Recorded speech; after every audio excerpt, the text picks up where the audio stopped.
Hey everybody, welcome to my channel, The Magical Solution.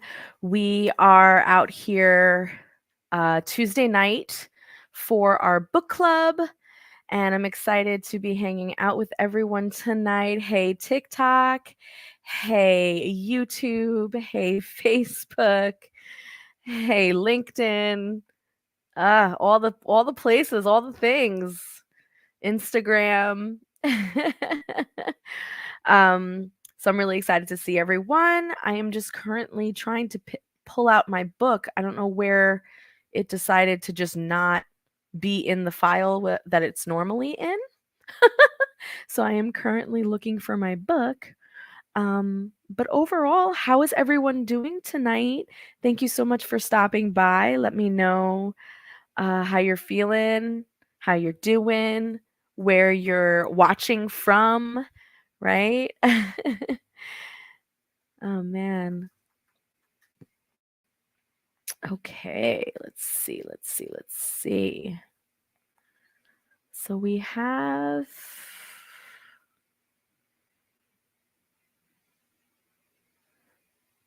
hmm. There it is. It's back. Okay. Now let's see if it actually left me off where we were supposed to leave off, right? It did. Yay! Oh, that's so exciting. Awesome. All right. So that means that now I can share screen with you guys. I was a little nervous about that. Hey, Lavetta, how you doing? Thank you so much for popping in. Thank you, thank you, thank you. Hi to everyone over here on TikTok, Instagram. Let's see how you guys are doing. Hello, hello. All right. All right. So let's share this screen with you guys. Let's give me 1 second here. We are going to do this, and then we're going to do this, and then we're going to do that. And then we are going to do this. Awesome.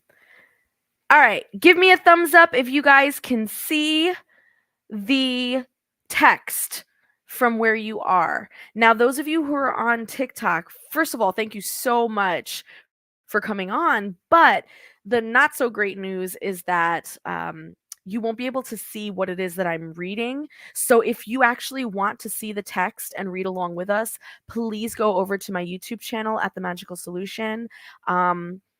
Otherwise, thank you for hanging out with me. I'm sure you want to see my ugly mug.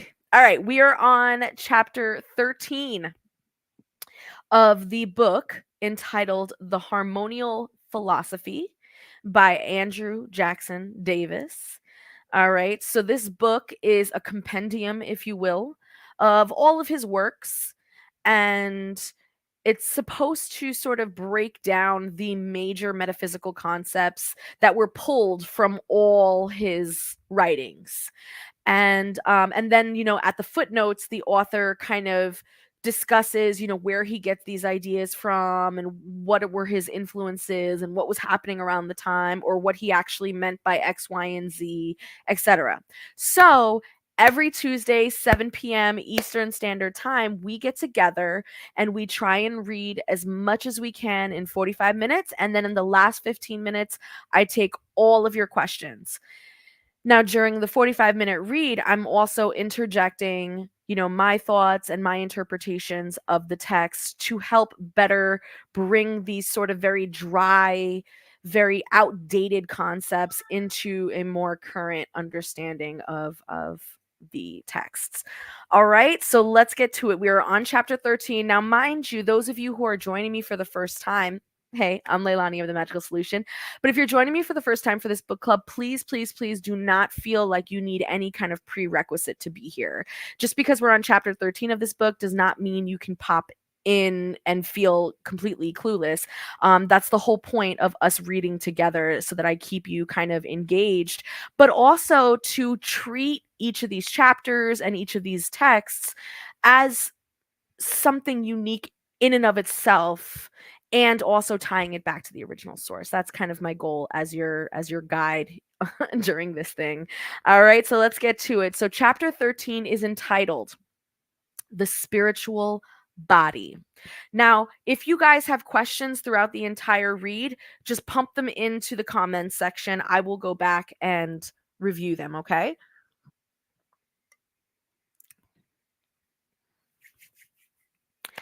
How do people commonly called spirits appear to an observer? Are they always dressed in a style?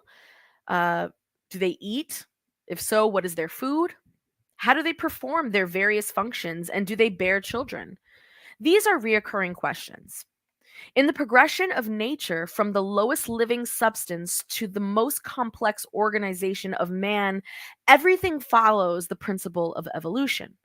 The lowest is radical, and the highest may be termed fruition, because it is a perfect unfoldment.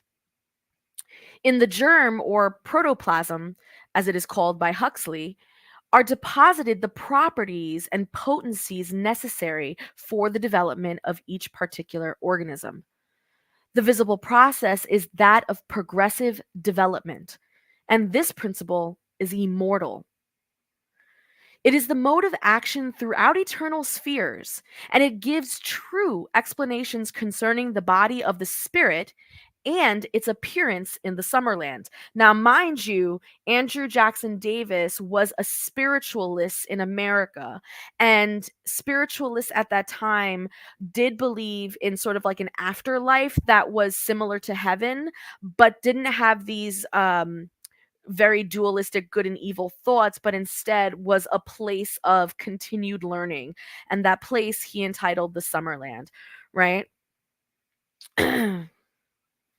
Now, physiologists know that there are organs in man's body, like certain sacial appendages in the intestines, which do not perform any important offices, which obviously is just science he didn't know yet, because we do find out in the 21st century and in 2024 that the intestines actually play a huge role in our systems, and essentially have their own nervous system, their own neural network, their own sentience or consciousness, if you will. But let's see where he goes with this.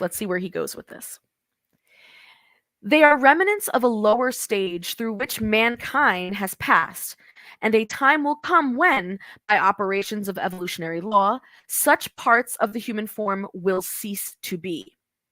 So that's where he was going with it. So whether the information was outdated or not is really not the point. The point is that because we are in a constant state of progression and evolution, that even who we are now and the biological functions that we hold to be true now may not be true as we move forward in our evolution, and will change and will eventually cease to exist. And so the way in which we take in information, the way in which we breathe, the way in which we consume, the way in which we look, all of these things are subject to change and subject to that natural law. And it's the same in spirit, is what he's talking about. So in the Summerland, certain organs which are now vital are no longer needed and do not appear within the spiritual body. There are no fluids requiring kidneys, no breakdown, blood demanding pulmonary air cavities, no physical digestion involving stomach, liver, and intestines, no propagation involving external organs of generation. Male and female, however, the spiritual body appears preserving all the symmetry and intrinsic excellence of our most perfect human form. So it's interesting that he talks about the preservation of the most perfect human form once we cross over into spirit, and it's interesting that he includes the male female biological nature as being part of the thing that is preserved, because again, male and female sexuality, again, in the 21st century in 2024, we know that that is to also be a spectrum. There are over 60 biological sexes that we can account for currently based on our current genetics. And so it's interesting to see this, because again, it just, he's wrong, but yet his philosophy still fits in with the evolution and progression of man, right? It is sometimes clothed and sometimes not, according to customs of society or peculiarities of latitude, but the ultimate of all organs are preserved and perform spiritual functions corresponding to the natural body. So, with regard to food, we must realize the difference between a mortal body and the body that is incorruptible. So, throughout the ages of eternity, all human or angel feeding and all breathing among elements of eternal beauty and youth are accomplished by the mediation of what in the physical body we term erroneously as nerves and cellular tissue. Interesting. Very interesting. So he's not, he's not that far off, you guys. When we talk about our spiritual fluids, when we talk about the spiritual anatomy of our spirit body, like what exactly are we made out of? That sort of brain spirit barrier is a very real and observable thing, and we seem to feel like this information, and at least in today's science and today's language, can be found within our nervous system and within the spiritual fluids of our spinal cord, where the brain and the spine connect. So it's interesting that he is saying this as well, and this is back in the early 1900s, late 1800s, right? Youth and health are eternal because there is a perpetual exchange of these elements, causing and maintaining everlasting equilibrium between the body and the spirit. Sickness, old age, death can never be known where there exists this perfect and just interchange. Youth and health, youth and health, which honestly is very reminiscent of the time that he's writing this in, because let's not forget, we're talking about like the Victorian age. We're talking about a time when people were obsessed not only with the afterlife and ghosts, but they were obsessed with living forever, immortality, and specifically eternal youth while here on earth. It was an absolute obsession at that time. It was in all the literature, it was in all the conversations, archaeology, science, and investigators, spent countless hours and resources on things like, for example, the fountain of youth, right? So this makes sense in terms of this philosophy and why it's written the way it's written for today. Let's keep going. So, under the protection of her heavenly guardians, the seeress of Prevost was a remarkable example of cellular and nerve feeding on this plane, but we may recall instances in our own day and country of young women who have lived for weeks, even months, without eating anything substantial and sometimes without drinking. But because the patient partook of spiritual meat, which only angels know, the physical body did not waste rapidly away, though its functions were sometimes suspended and the physiological wonder grew greater day by day among men.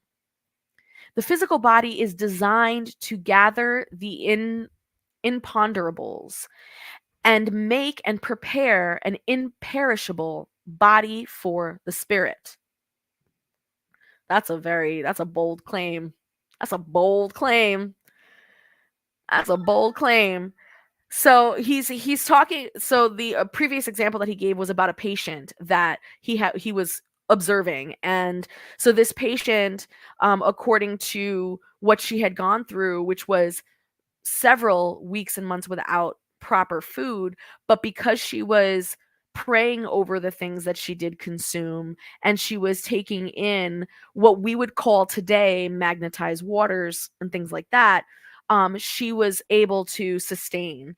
And that this to him was evidence that our physical body is designed to live forever. Our physical body is designed to be imperishable in nature as long as we care for it in the way that divine nature intended, essentially, right? So the physical organization contains all the substances, forms, and dynamics of matter, while the soul or body of the spirit contains all essences, laws, and forces of mind. The body contains the primates and the soul, the ultimates of matter. Okay, so again, this has everything to do with all the previous chapters that we were talking about. So those of you who have joined us for the first time, in the previous chapters, he talks a little bit about, well, actually talks a lot about this idea that not only are we spiritually progressing and evolving, but we're building upon itself. It's being built upon itself. So it's not like you evolve and then everything that came before you just disappears and goes away because now you're on this new level. No, no, no, no, no. All of these things still exist. All the prerequisites of the state that you're in right now still exist. And so you're just building on it as you go. And so because of that fact, what Andrew Jackson Davis is saying here is that because of that fact, essentially, the body has everything, the spirit body and the physical body has everything it needs to survive and to maintain its immortality. We've already mastered survival. We've already mastered the primal instincts, the reptilian brain.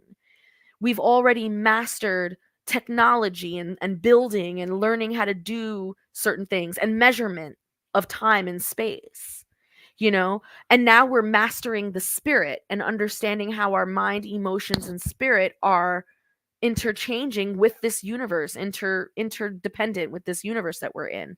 And so this sort of co-creative role that we are playing now becomes so much more contingent on the fact that our bodies need to be able to hold that capacity of understanding, of energy, uh, of power, etc. And so, according to this philosophy, this is where we would be at this time, right? We're at this point now where we're engaging with spirit in order to be more holistic in our co-creative role, right? Hopefully that makes sense to people. Sometimes I just be ranting, all right? But hopefully that makes sense. All right, let's keep it going. So they represent, therefore, two sides of universal nature. At the death of a man, all that is not human in his body will return into the ocean of life. But the human or spiritual organization, with its interior essence, will be claimed by and drawn to the spiritual sphere of existence, where it will be appointed an abode in the house not made with hands.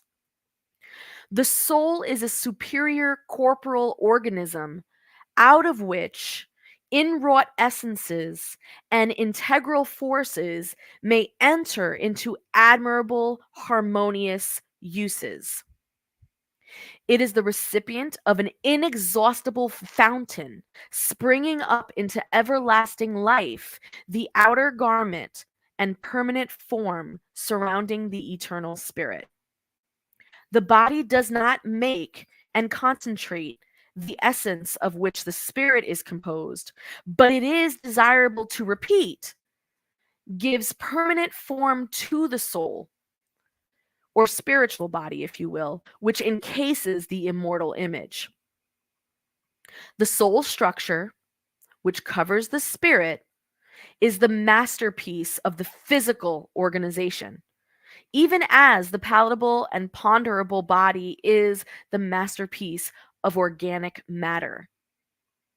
Nature reaches her end in the perfection of the physical structure, and because it is not possible for any organization to be better or higher than human, this structure does not pass away.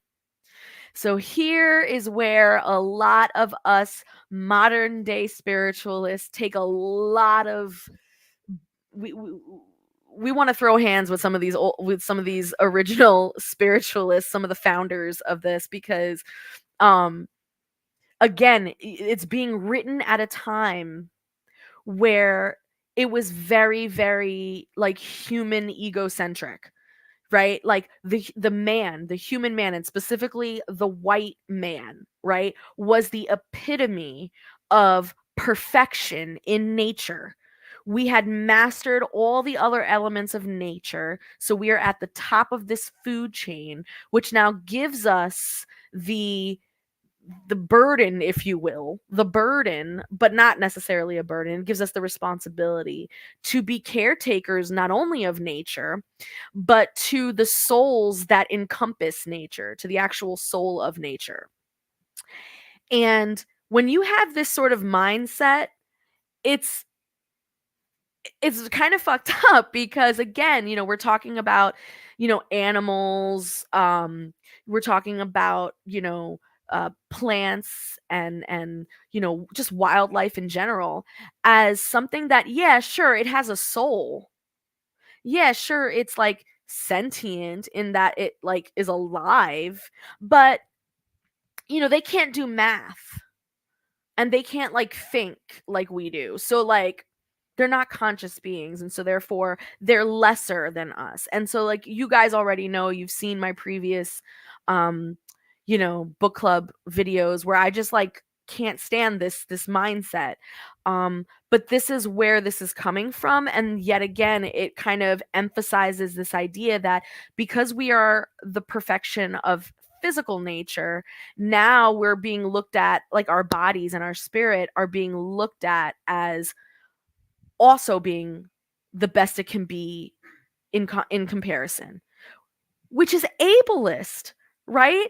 So what are you saying? People who are wheelchair bound, people who are missing a limb, people who have an extra chromosome, people who, are you saying that now we've broken just the whole system, because now we're no longer perfect? Is that not perfect? Like what does that mean, right? And unfortunately, if if I were to get an answer back then, it would have been very, ableist, very racist, very, classist. It would have all the elements of what we know to be a problem today. But if we were to take this information and place it in today's knowledge, essentially this idea of man being at the top, right, is less about the hierarchy of nature and more about the hierarchy within all of the available structures within nature. So, for example, yeah, we cannot judge a monkey or a tiger based on human intelligence. But that doesn't mean they don't have their own intelligence. They have their own intelligence. The same thing with the plants. The plants have their own intelligence. They have their own communication. They have their own functions. So, what we can do is see the perfection within their own intelligences, within their own functions, within their own systems, and honor it as such.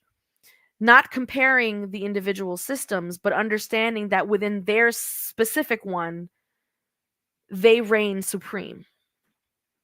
And it is collaborative in order for all of us to be stewards of nature in this divine way that he's talking about here.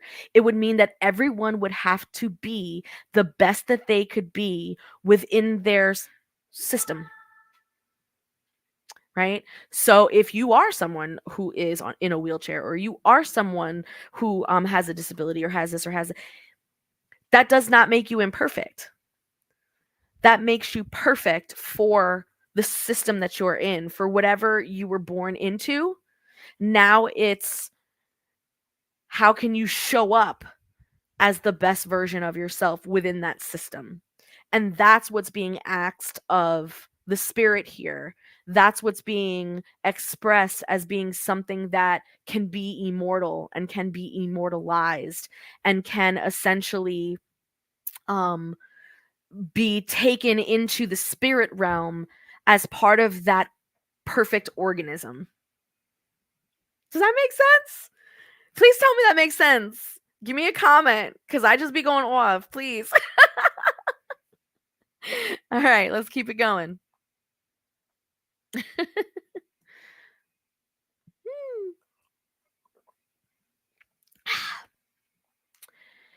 So nature reaches her end in the perfection of the physical structure, and because it is not possible for any organization to be better or higher than a human, this structure does not pass away. So that last sentence, again, I do not agree with, but I do agree with that whatever their organization is for their particular system, it can't go any higher than that. Otherwise, they would evolve out of the system that they are currently in. Okay? The things which pass are things which give place to others. But this is in the highest place, and its substitute is not found. Furthermore, the elements which compose it, hold on, let me fix this because this is like not working out, which compose it are not elements of decomposition. The spirit within is incapable of organization.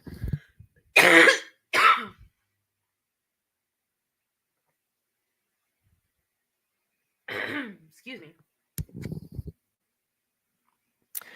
me. So essentially, what they're saying here is at the height of spiritual perfection, the opposite essentially is death. It's de-evolution. It's going backwards, essentially, right? And what he's saying here is that there is no opposite.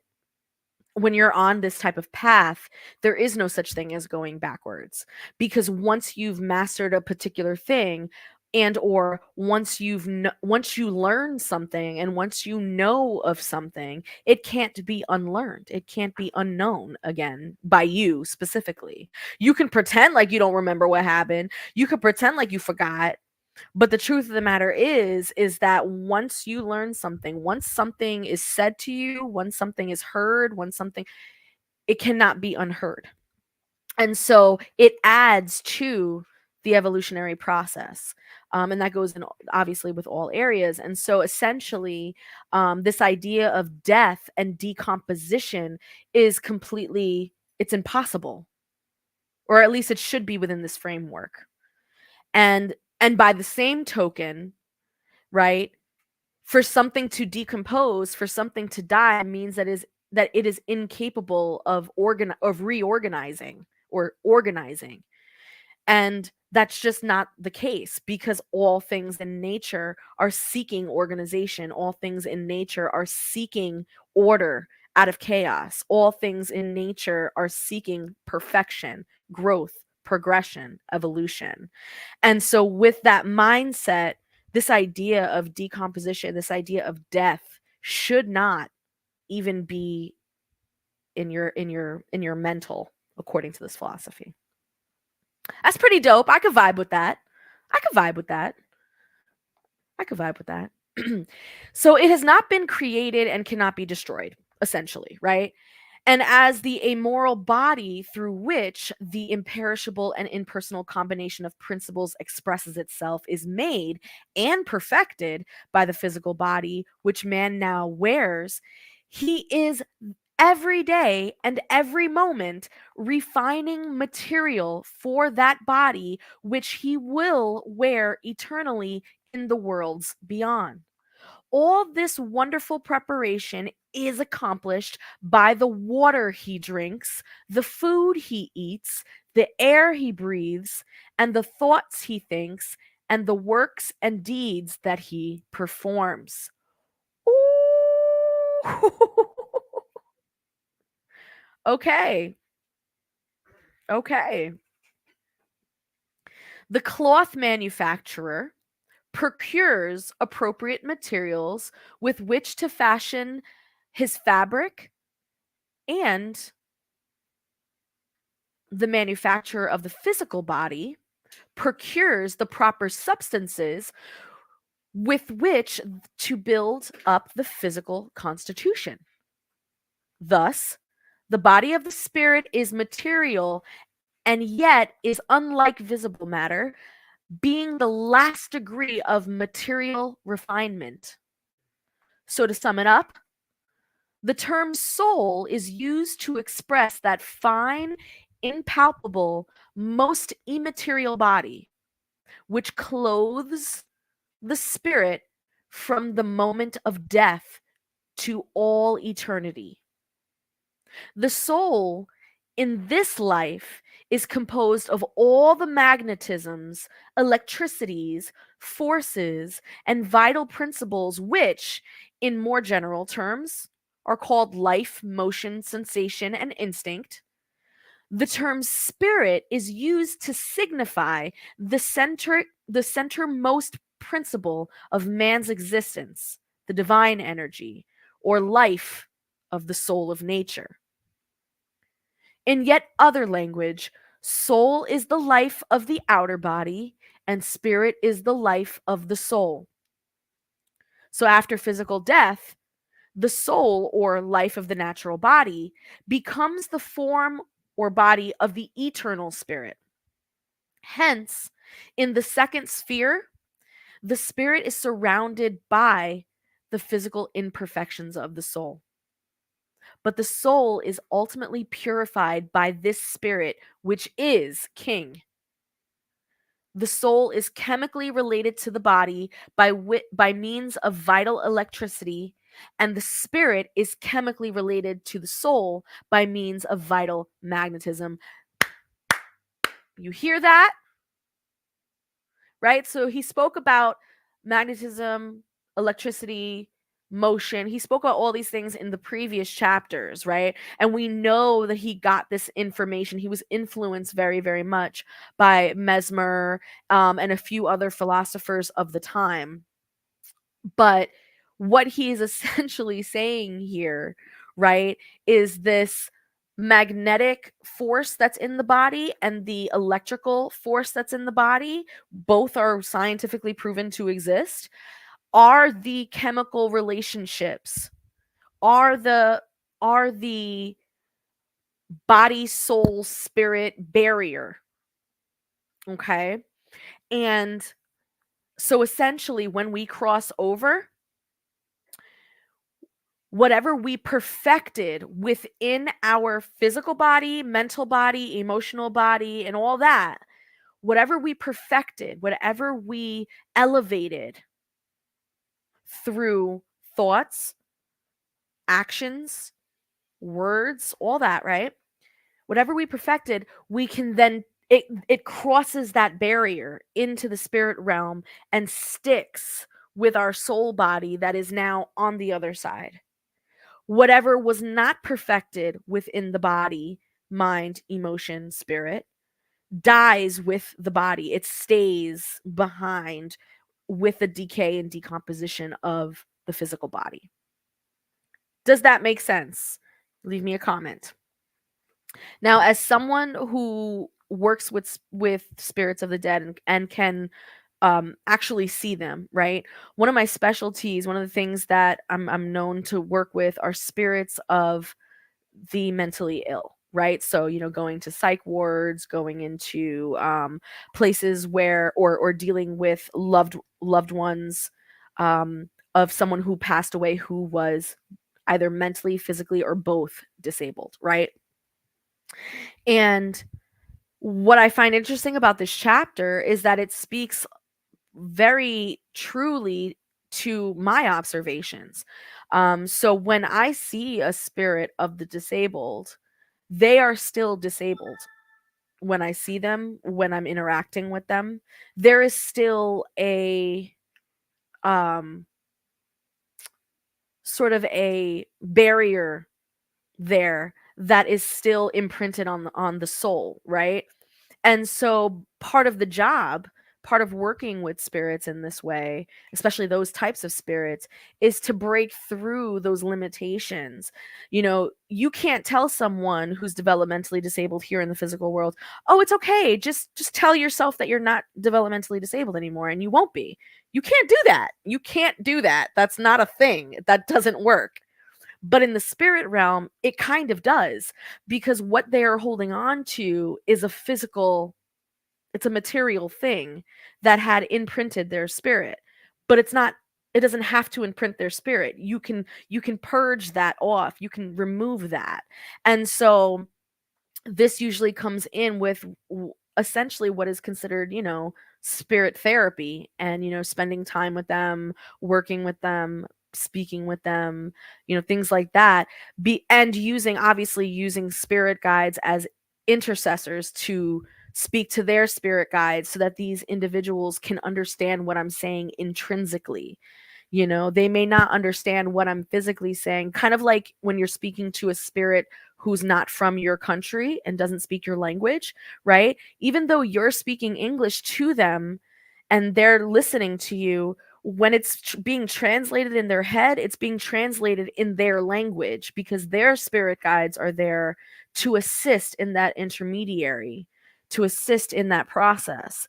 And vice versa, when they're speaking to you in their language, it's almost as if you just know what they're saying, and you know what they're saying because you have that strong connection with your spirit guides, who are then able to translate those things for you. And it's happening instantaneously, right? So this is what I'm talking about in terms of like this chapter kind of really kind of hitting this on the nose. I've gotten into so many debates with other mediums because a lot of mediums just are in this sort of fairy tale land world where they think that, like, once you die, you shed yourself of any type of mental, physical trauma, disability, whatever, because those are physical things and your spirit doesn't take it with them. And that's just not true.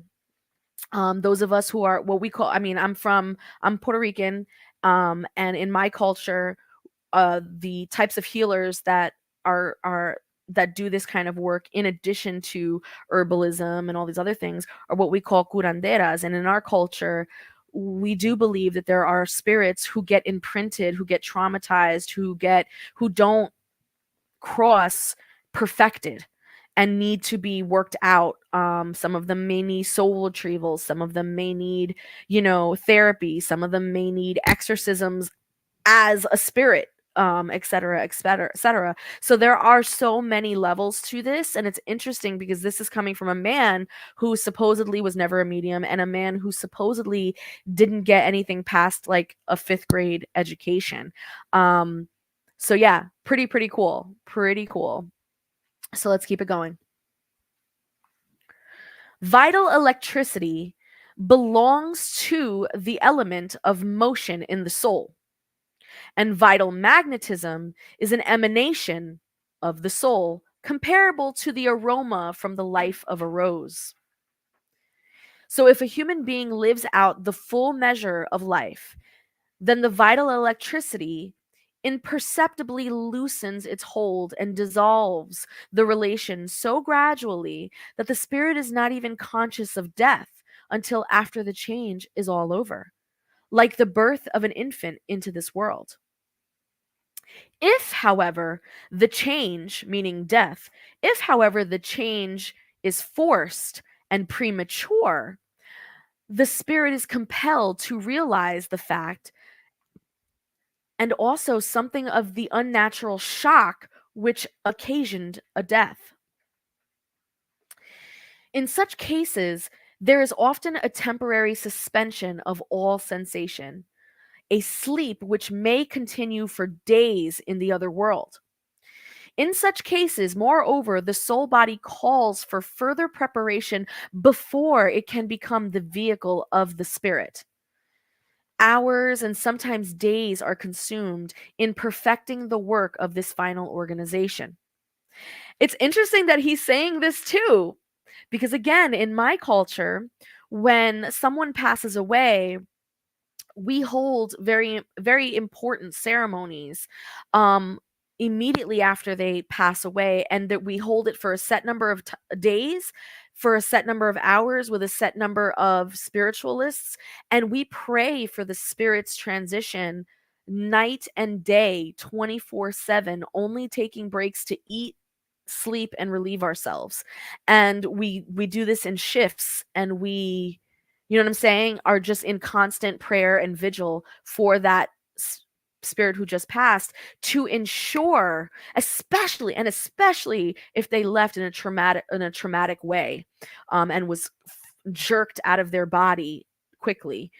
We do this to help relieve them of their confusion, to help um, calm and peace, bring peace to their spirit so that they're not scared, to call forth their spiritual court to find them wherever they are and bring them to where they need to go, et cetera, right? So there's so many reasons why we do the things that we do, but it's interesting that he says this here because he talks about how this confusion, this deep sleep, this fog that they go through can last for several days when they cross over.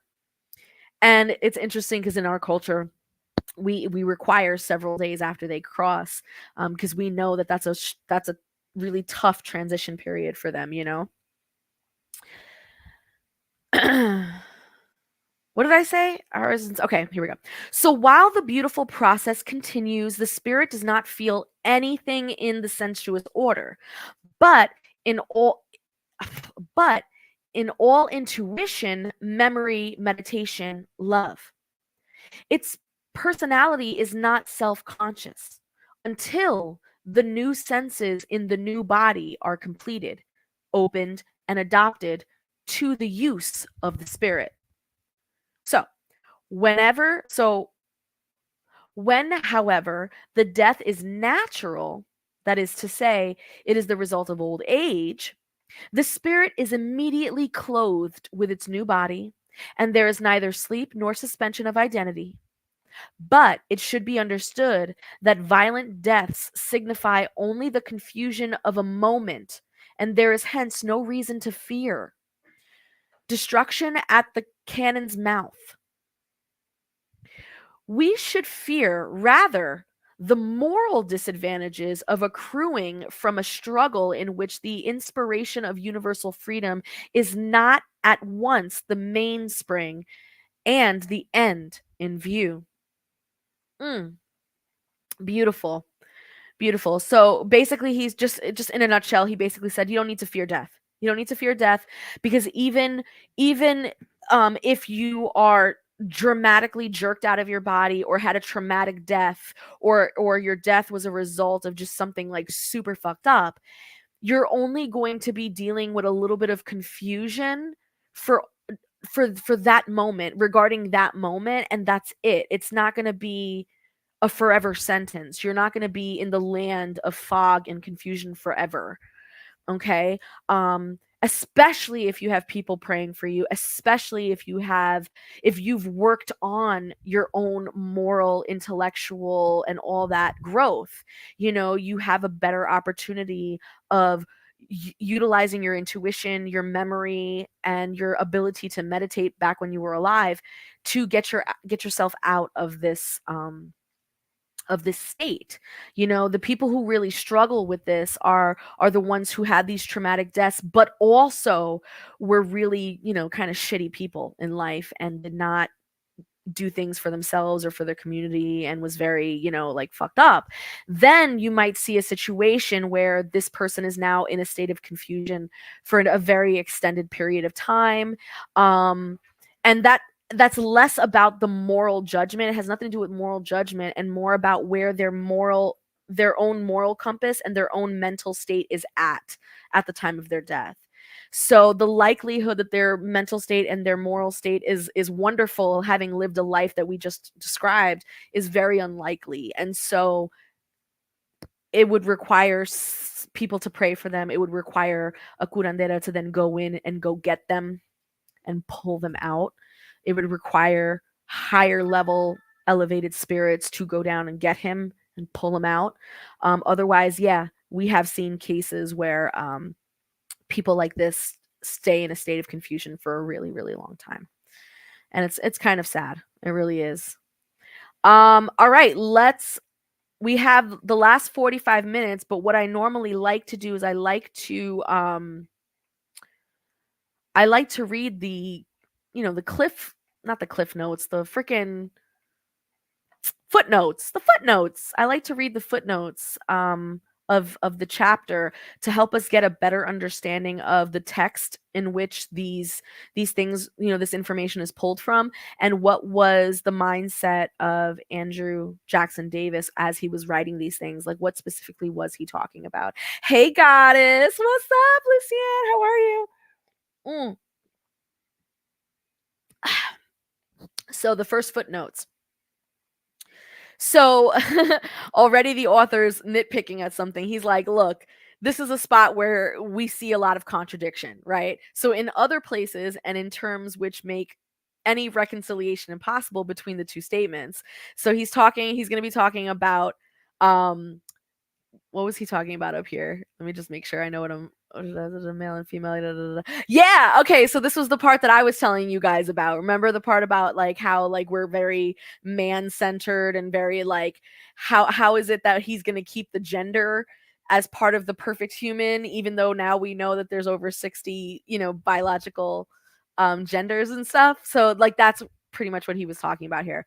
But it says later on, Davis had occasion to answer and correspond with a correspondent who called his attention to the fact that the statement was in contradiction to the testimony of Swedenborg. So Swedenborg was the other philosopher that Davis was really, really inspired by, right? And so Davis affirmed, and he said that the perfect human form is an exact representative of the formative principles which reside eternally in the spirit, and two, that sex, male and female, is one of those principles. He said also that during the subordinate stages of evolution, these inherent principles clothe themselves in appropriate external organs with legitimate external functions.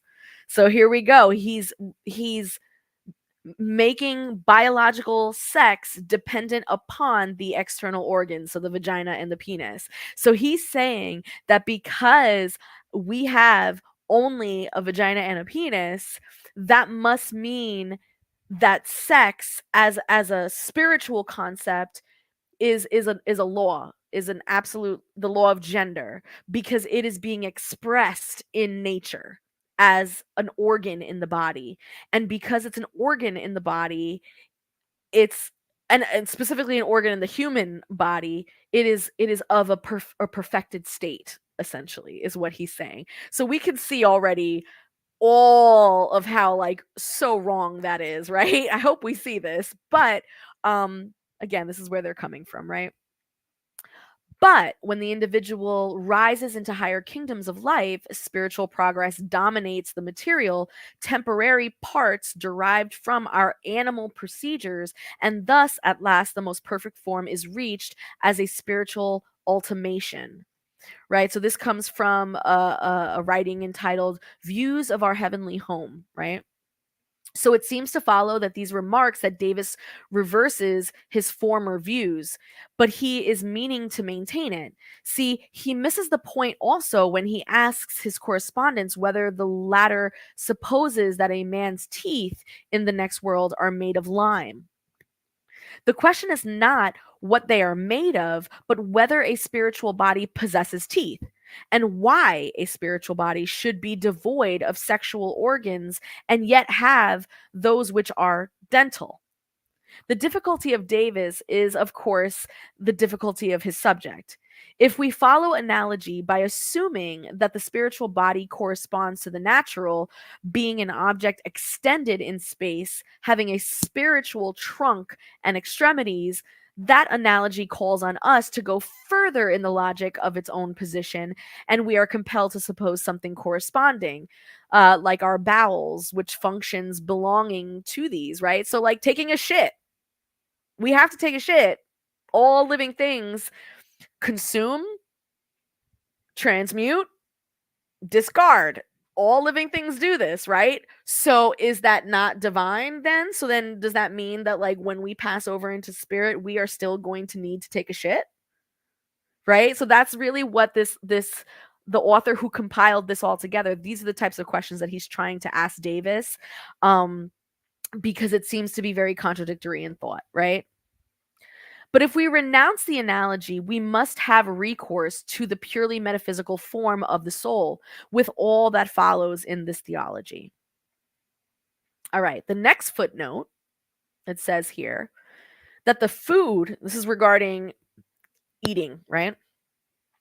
So that the food of earth is, however, a matter of importance because, as we shall see, it builds up the spiritual as well as the physical body.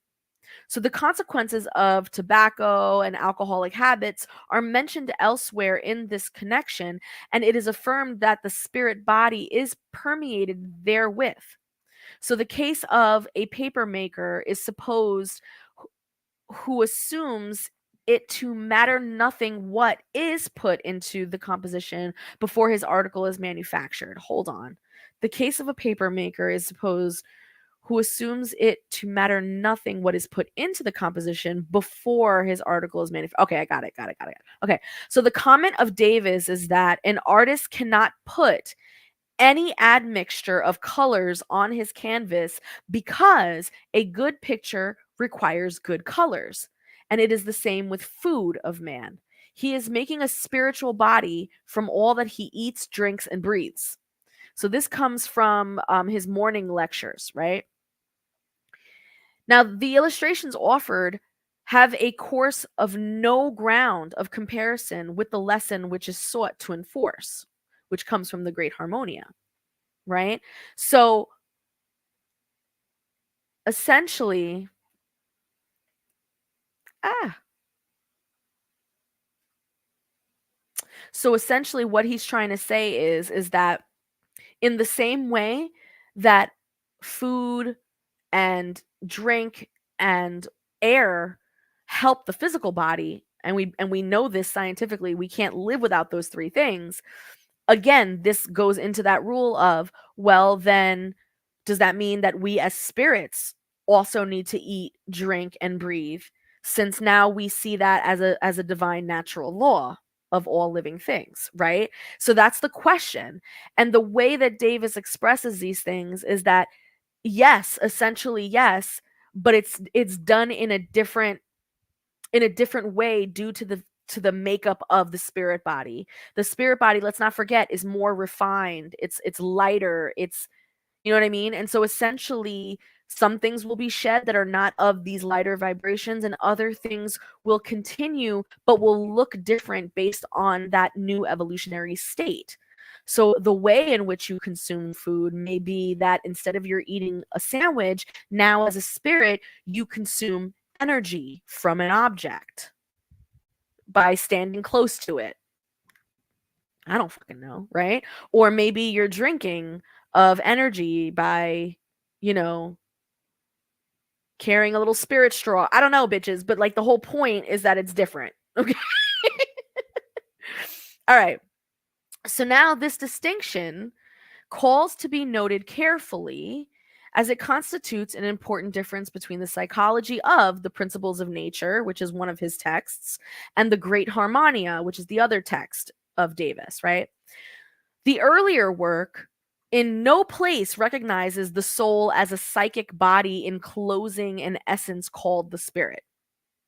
The contrary, not only does it use soul and spirit as interchangeable terms, denoting the immortal essence, but points out specifically that it does. Subsequently, there is no question that Davis reconsidered the classification as the result of dipping into one or other of the old theosophies. So that's yet another piece that I forgot to mention earlier, is that Davis was also really into a lot of the theosophies of the early 1800s, right? So the Madame Blavatskys, you know, those guys. So it is, of course, largely a question of words, because, as will be seen in earlier part of the present work, Davis recognized from the beginning the existence of a spiritual body, which he now elects to the term soul, confusing his previous terminology and most expressed distinctions, right? So, mind you, I just want to just kind of throw this out here. The guy who is compiling all of this, yo, he is throwing so much shade at Andrew Davis Jackson, like it's not even funny. Like his footnotes are so fucking mean, but I get it. I get it. He has to pick it apart. That's kind of the point, you know. The next footnote, it says, this also is entirely at issue with the speculations of the principles of nature.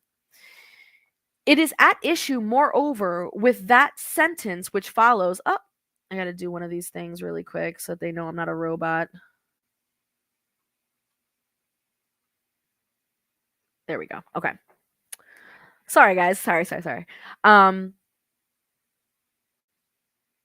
Moreover, with the sentence which follows next in the text above, for a spirit which is defined as a combination of principles is obviously an organized spirit, right? So I've dealt sparingly with all of these inconsistencies of this kind, though they abound everywhere.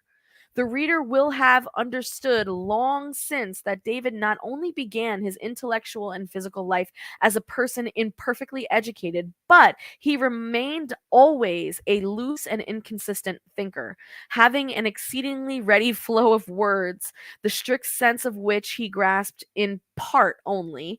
His titles to consideration are entirely of the psychic order, and he is to be judged by these, not as a thinker or a philosopher, and as there is no need to say, not as a qualified writer on any matter of science, even the simplest. Damn. Be nice to Davis. We get it. He was uneducated and all of this stuff is complete gnosis, but be nice. Sheesh. Anyway, the next footnote.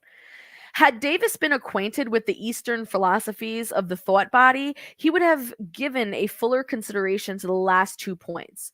He would have seen that on his own showing, the second and interior vesture of the soul is a body of desire, and that if its specific qualities are determined by the life on earth, it is not by our food or drink, but by all that which goes to make up our character, aspirations, tendencies, habits, thoughts, words, acts.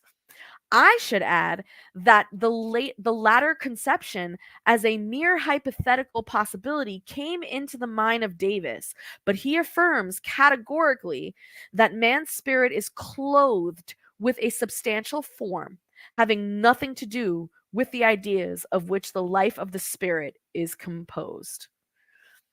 Ooh, man, he's tearing Davis up. He's tearing Davis up. Here we go again. This psychic doctrine is in remarkable analogy with that of the Elizabeth Levy concerning the astral body, as developed by Le Dogme et Rituel de la Haute Magie. I really hope that I did not. I really hope I didn't fuck that up. I'm so sorry. The point is interesting because the work of the French magus appeared in Paris about the same time that the answers to ever reoccurring questions was published in America, so that one could not have been drawn from the other. The meaning is that the reflex act of self realization does not take place, but the metaphysical position of the text will not bear examination. Damn. Damn. All right. So that is the text for tonight. That is the chapter for tonight. Let's talk about what we just read. Are there any questions? Are there any thoughts? Is there anything you want me to clarify? Throw it in the comments.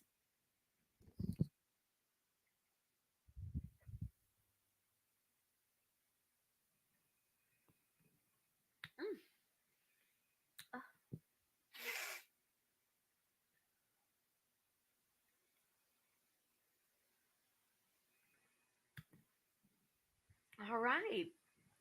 So if there are no comments, then I want to say, guys, thank you so much for spending your hour with me on Tuesday night, 7 p.m. Eastern Standard Time. I'm going to try my best to continue showing up for you all every Tuesday night as we move through these very, very meaty texts and we get through it together, okay? And for those of you who are watching me on the replay, make sure you leave your comments. For those of you who are joining me for the very first time, hello again. My name is Leilani, and it's really nice to meet you. I hope you like, comment, share, and subscribe.